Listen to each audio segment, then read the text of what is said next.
2장, 정체성, 사람을 움직이는 가장 큰 비밀. 2장에서는 행동의 변화가 어떤 결과의 변화, 과정의 변화, 나의 정체성의 변화까지 3개의 층으로 이루어져 있다고 해요. 가장 안쪽에 핵심인 정체성의 변화가 있고요. 그 다음에 과정의 변화가 있고 마지막으로 결과의 변화가 있는 거예요.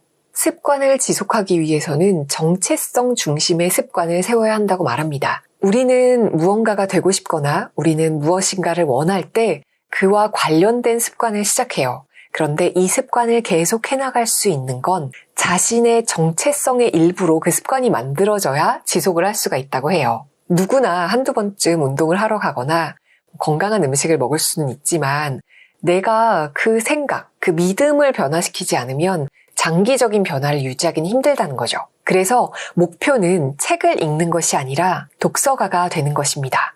그리고 목표는 마라톤을 완주해야지 이게 아니라 달리기를 하는 사람이 되는 것이고요. 우리 이런 이야기 하잖아요. 나는 아침형 인간이 아니야. 난 사람들 이름을 잘 기억을 못해. 나는 이렇게 시간을 잘 못 맞추겠어.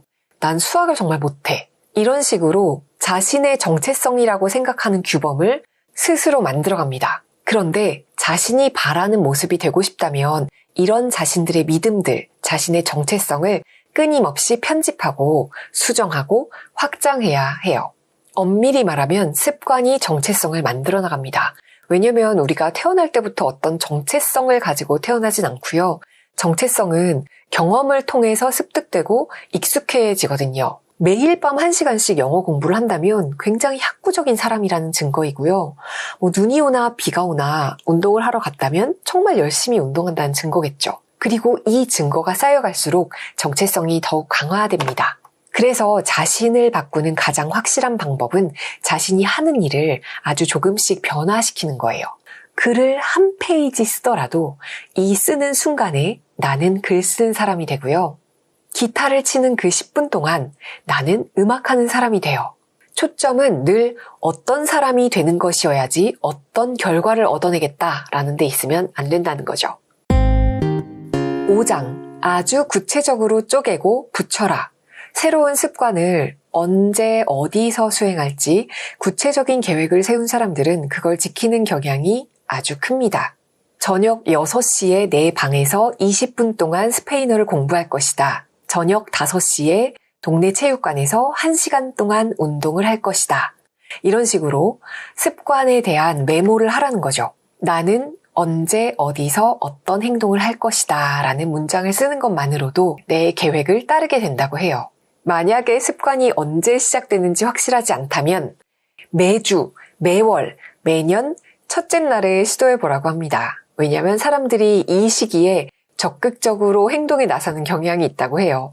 가장 희망으로 부푸는 시기이기 때문입니다. 희망을 품으면 행동할 이유가 생기고 새로운 출발은 동기를 일으킵니다. 이렇게 습관에 시간과 장소를 명확히 제시하면 왜? 라는 의문을 품지 않고 적시에 적정한 일을 계속해서 하게 될 겁니다. 여기에서 습관을 한 단계 더 발전시키는 방법을 제안을 하는데요. 디드로 효과에 대해서 이야기를 합니다. 디드로 효과는요, 새로운 걸 사게 되면 추가 구매가 일어나서 계속해서 소비가 꼬리에 꼬리를 무는 그런 경향을 말하는데요. 왜 우리가 옷을 사면 이 옷에 맞는 신발도 사야 될 것 같고 가방도 사야 될 것 같고 그렇잖아요. 그리고 소파를 사면 왠지 이 소파에 맞는 다른 거실 가구도 바꿔야 될 것 같은 그런 생각이 들죠. 인간의 많은 행동들이 근데 이런 사이클을 따른다는 거예요. 우리는 바로 끝마친 일을 염두에 두고 이걸 했으니까 다음에 뭘 해야지 이렇게 결정을 한다는 거죠. 각각의 행동이 다음 행동을 부르는 신호가 된다고 해요. 그래서 새로운 습관을 만들고 싶다면 특정한 시간이나 특정한 장소에 짝을 짓는 것이 아니라 현재의 습관과 이어지도록 짝을 짓는 거예요. 현재의 습관을 하고 나서 새로운 습관을 할 것이다 라고 결심을 하는 거죠. 예를 들어서 난 퇴근하면 운동을 해야지가 아니라 퇴근 후 외출복을 벗고 나면 곧바로 운동복으로 갈아입을 것이다.